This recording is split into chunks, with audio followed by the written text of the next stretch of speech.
You only need two things to create amazing micro interactions in your design. Video, I will show you how to create amazing micro interactions in your designs that send feedback to the users. Start with a simple interaction whereby the user clicks on a button and it takes them to another page. Select the button, goes to prototype.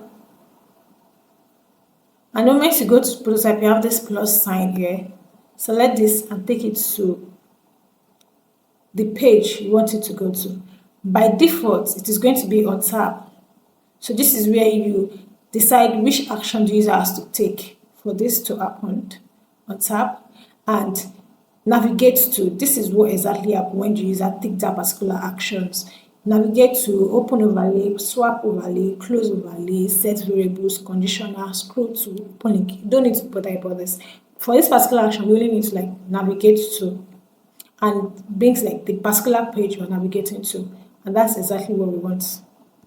So that's the first simple and easy way you can have interactions on your screens. The second one is, we have this amazing artwork, and if I duplicate this and bring this out, we have this amazing artwork that we want to showcase on this page. I want to showcase on this page, but we can only have the size of this. So we want it to be scrollable, that the user can just scroll and see all the artwork we have. So what we can do is, you can see I already have this in auto layout. Have your elements in auto layout. I click this content and I reduce the width. You can see this is the extent. I reduce it to this. And when we go back to prototype now, we do not have any error. So this is actually scrollable. So that is the second one. Then the third interaction, which is more advanced than the previous two. So the third interaction, which is more advanced than the previous two we've designed, is this. So we want to, when a user selects one of these categories, the design element changes, right? The design element changes. So we want it to change from this to this, from this to this. So what are we going to do? We cannot, this is already a frame. Please note, this is already a frame, and this is already in an auto layout. So watch my auto layout video again. So yeah, this is it. You're going to select both elements.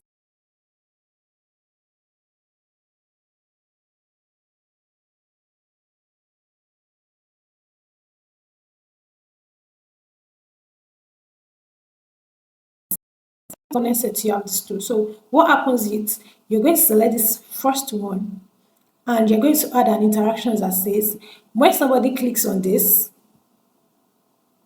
so on tab it changes to, you can see, because it is a component, we do not have navigate. We have other options that we did not have before. We have back, we have change to, right? So this is what we want to do. When this particular element is clicked on, this tile change to this, and vice versa, right? We're going to, so the user can click, they should be able to unclick as well. So that means when they tap, it changes to this. So we already create the component. So how can we have this component? Just, I'm going back to designer so that we can see what I'm doing. I'm going to Ctrl+C, copy this, come in here,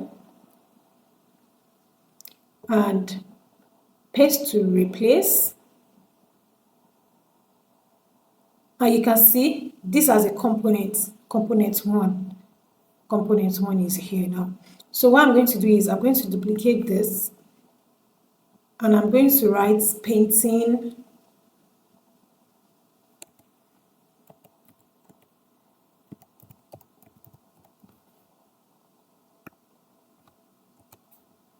I'm going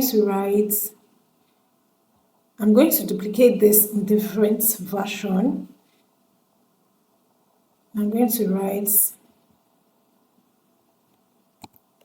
abstract art, and I will go ahead and replace all these elements with components.